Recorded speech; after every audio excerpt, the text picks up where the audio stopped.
Alright guys, what's going on? I hope you guys are well. I hope you guys are staying safe, keeping well. Guys, I want to talk about two topics. So let's talk about Terence Crawford and Errol Spence. Guys, I read an article the other day that this fight may never happen. And someone asked me, what's my opinion? Listen, I want to get straight to it. If this fight doesn't happen, it'd be a disgrace.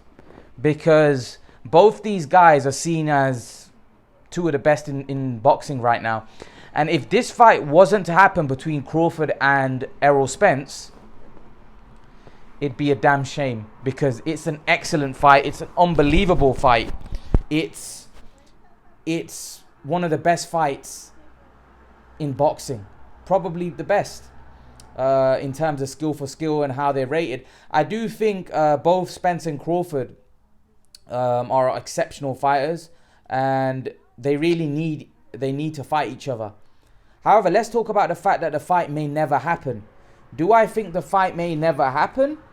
There is a possibility, guys. You know why? Because the fight's being hyped up between two guys that people think is the two best guys in boxing. However, both guys' profile, Spence has a bigger profile than Crawford, but both guys' profile aren't great. This isn't Mayweather-Pacquiao. And let's not forget, Mayweather-Pacquiao fought each other not in their primes. Not in their primes. These two are probably going to fight each other in around their primes. But unfortunately, they don't have a profile. And here's the thing. They're probably going to want to do, Top Rank and Fox, are probably going to want to work together, do a pay-per-view together. However, I don't know how it's going to work. And what I mean by that is that I don't think the fight generates enough revenue where they can do a dual pay-per-view. I don't think it's that big a fight. I don't think they can share it across broadcasters like that. And I don't think it's that big. I don't think the fight's that big at all. I don't even know whether it'll do over 3, 4, 500,000 pay-per-view buys. And even that, I'm saying it 500,000. Like, I don't know if it gets anywhere near that. Fury Wilder, which is a massive heavyweight fight, and we know heavyweights generate a lot more interest than welterweights, right? They just, people like watching heavyweights. They only did 700,000, and they were at a break even or loss. I think they was at a loss. So how the hell is Crawford and Spence, two welterweights who profile are nowhere near as big as Fury's or Wilder's, gonna do anywhere near that? So actually, after saying that, I'm 100% confident it does nowhere near that, because their profiles are nowhere near as big as Wilder and Fury's. Look at their social media following. They're not that well known. I think Crawford and Spence are only known to the hardcore boxing fans. And listen, I'm a massive fan of Spence. I think Spence will beat Crawford, if I'm honest with you, comfortably as well. But I just think he's too big. Not to diminish Crawford, I just think Spence is too big for him, and he's a natural welterweight. So I just think Spence beats him. But I do think Spence is a bigger name than Crawford in terms of his profile. But again, even Spence isn't that large a name. His profile isn't the biggest. Now, I don't know why that is. I don't know why this generation of fighters, I don't really see superstars coming through like a Mayweather, like a Canelo. There isn't, with the young American generation that's coming up now, there's not that bigger names, unfortunately. I don't know why that is. Maybe because boxing in America has, declined. Remember back in the day, there was Mike Tyson, Holyfield, there was, Mayweather, Roy Jones, Hopkins. Like, these were massive, massive names globally, not just in the boxing world, but casual market as well. But now, the young guys that are coming through, unfortunately, even with social media, let's not forget, all these guys have an advantage with social media. It's so easy to promote yourself with social media, but unfortunately, I don't know what it is. In America, it's just really hard. Like, I see some of these guys in America, and they have like 90,000 followers. Like, Keith Thurman has like 90,000 followers. I'm like, surely someone like Keith Thurman, was a former unified champion, should have like hundreds of thousands at least, but no. This is why I don't understand why the American audience are not they're not that passionate about boxing from what you can see from social media, because these guys don't have huge numbers. You know, and social media is a massive tool today to promote fights and get yourself out there, get your name out there. You know, guys like Ryan Garcia, who's never been a world champion, has got so many followers. You know, millions on Instagram. But Spence and Crawford are not known like that. So I don't know. So I think it's a great matchup. I think it's one of the best fights in boxing. However, there is a possibility that both guys may have an unrealistic value that they think or value amount of money that they think they deserve in that fight, which could stop the fight from happening, because Spence and Crawford may think that they deserve 20, 30, 40 million for that fight. You know, because in the way the fight's been hyped up, you think both guys deserve about that much, but I don't think they're gonna get anywhere near that. I actually think that both of those guys would make more money fighting Pacquiao than fighting each other. And I've said this in the past. I don't think that fight's that big a fight. If I'm honest with you, financially, I'm not sure that fight is that huge. And that could be an obstacle in making that fight happen, because, like I said, both of them are on two different broadcasters. Both of them are promoted by two different people, right? So with a fight of that magnitude, they're going to want to do it on a dual pay-per-view, because Aram's not going to say go fight on Fox to Crawford, and Heyman's not going to say to Spence go and fight on ESPN. So they're going to have to come to an agreement. But are they going to be able to come to an agreement? Does that fight have financially lucrative enough for them to do something like that? I'm not so sure. I hope so, because as a boxing fan, I want to see the fight. It's one of the biggest fights out there. So yeah, I would love to see that fight, but I don't know. There is a possibility that we may see it happen, but we may see it happen when these guys are past it. We may not get that fight in their prime, because the other thing you've got to take into consideration is the fact that there could be a situation where Spence beats Garcia or fights Pacquiao, beats him, becomes a unified champion, right? He may go to the table with Crawford and say, listen, you're getting 30%, you're getting 25%. And then Crawford may stand up, hang on a minute, I'm a unified champion, I'm pound for pound one of the best fighters in the world. And then we may get a situation where the split stops that fight from happening. There's so many obstacles to overcome in that fight, because remember, Crawford's more likely to have one belt when he goes to the negotiation table with Spence, where Spence will possibly have 2 or 3. So it's going to be difficult for negotiation wise, it's going to be very difficult for that fight to happen, right? So I don't know. I really hope the fight happens, but it wouldn't shock me if the fight doesn't happen, if I'm honest, because I think that from a negotiation standpoint, I think it may be difficult. From a negotiation standpoint, because like I said, I don't think the fight's big enough, and I don't think it's that financially that lucrative like people make it out to be. But that's just my opinion. That's part 1 done. I wanted to give my opinion on that because there was an article that came out, and I thought, it'd be a shame if this fight doesn't happen. But the second part is, you know what? I've been getting a load of Kell Brook fans on my Instagram, on YouTube even, commenting and sending me messages on Insta and having a dig at me. Now, I don't know what I've said, right? And what a lot of Kell Brook fans are doing are trying to diminish Amir Khan's achievements to make Kell Brook's achievements look better. I've said this many times. Stop doing that. You're embarrassing yourself.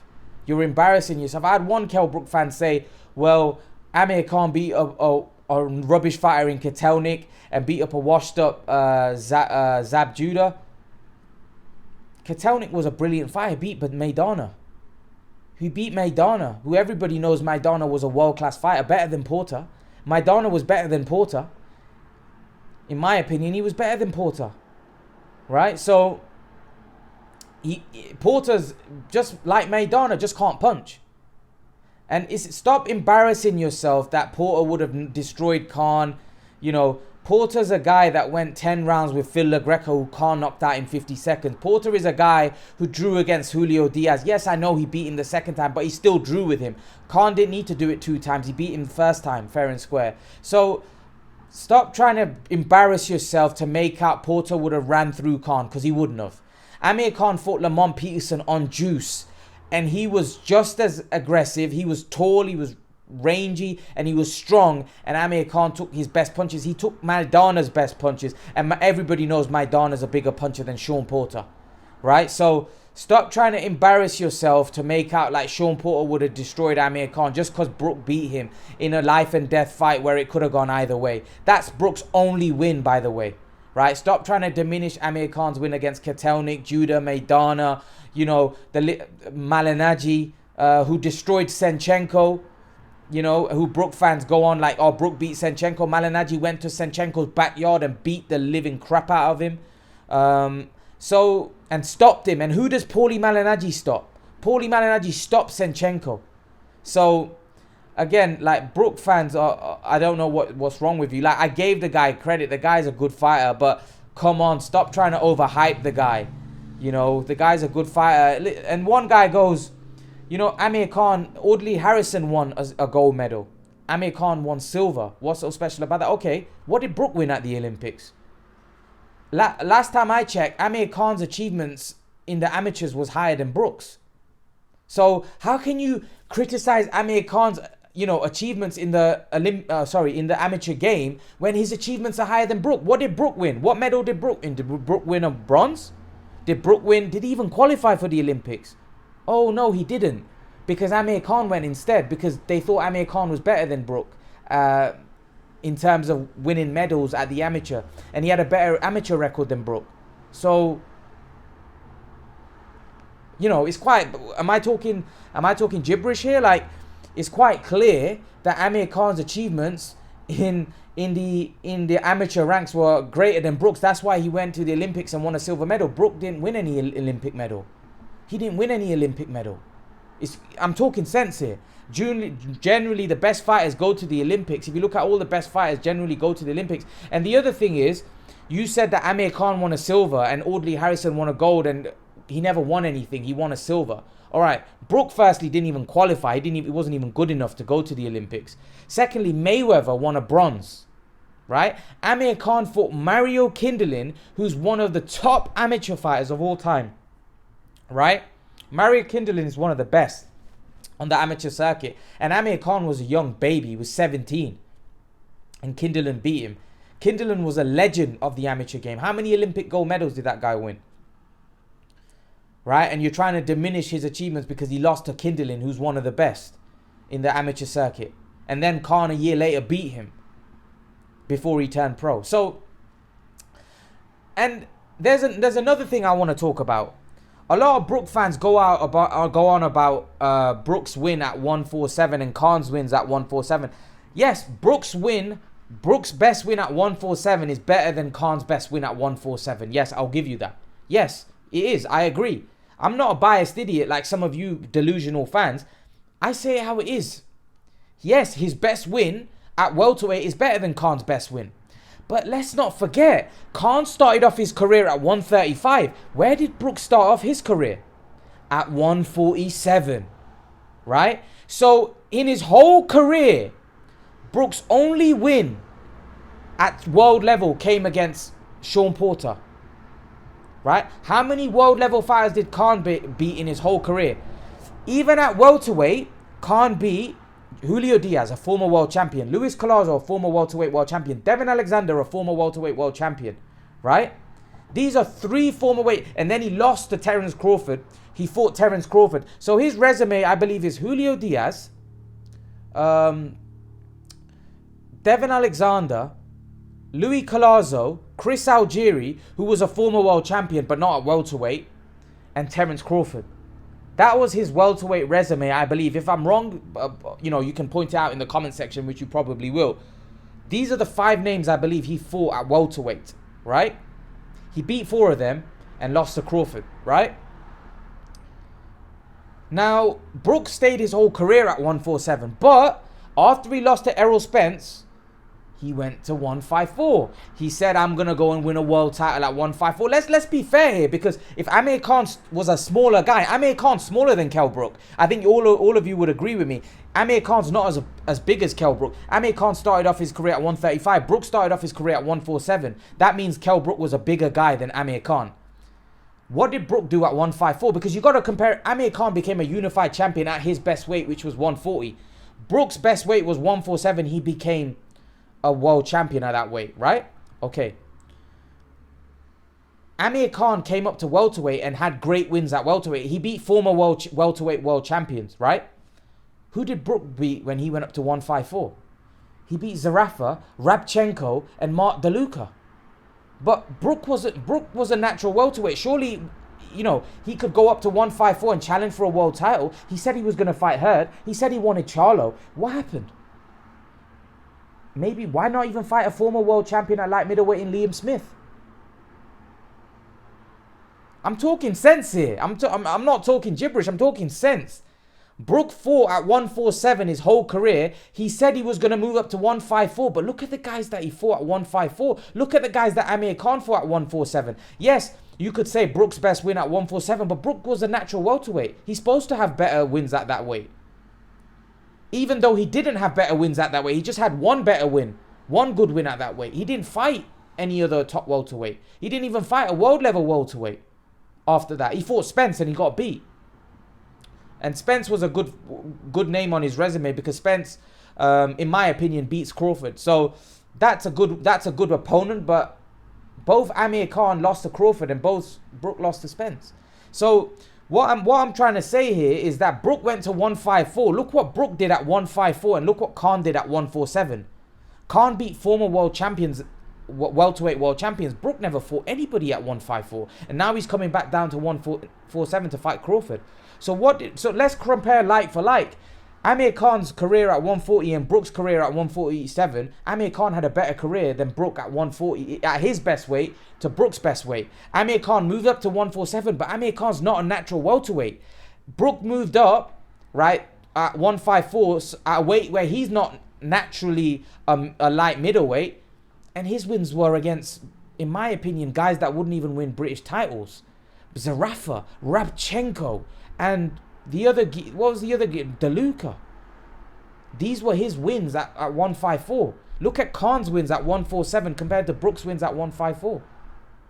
You can't compare and contrast their careers. It's embarrassing. Khan's always fought world level guys, whether you think they were washed up or whatever. He fought world level competition. I'd rather fight has-beens that are world level fighters that was something at one point than fight guys that were nothing. You know, DeLuca, like, come on. Zarafa. What's his name? The other guy, Rabchenko. You know, it's quite clear that Amir Khan's win at 147 to Brook's wins at 154, it's way better. So the fact is that, you know, you're still going to come back in the comment section and try to talk out like I'm not speaking the truth when you know I am. You know I am. But again, Brook fans are delusional, and it's not even the fact that I'm even biased here now. I'm just telling you the truth. Everything that I've said in this video is facts, but you're going to try to make out, you know, to be honest, I'm sick. I'm tired of it, because I want to give a shout out to a Brook fan, M-Star, I believe, M-Star. You know what? You're a Brook fan, and you know what? Fair play to you. You're really a really fair fan, and you're not a fangirl like these guys, like some of these other Brook fangirls out there. You're a true boxing fan, and the comments that you put in the comment section are brilliant. And you know what? You've been like that for years now. So I want to give a massive shout out to you, because, and although you're a Brook fan, you're real. You're not a fangirl. You talk sense. You talk boxing, and I want to say, you know, respect for that, because we need more fans like you. We need more fans that don't just be fangirls and try to diminish others' achievements. Say it how it is, you know. And you're right when you said Brook's best win at welterweight is better than Khan's best win. Yes, I agree. I agree with that. But leave your thoughts, guys. Let me know what you think in the comment section below. And guys, I will see you in the next video. Peace.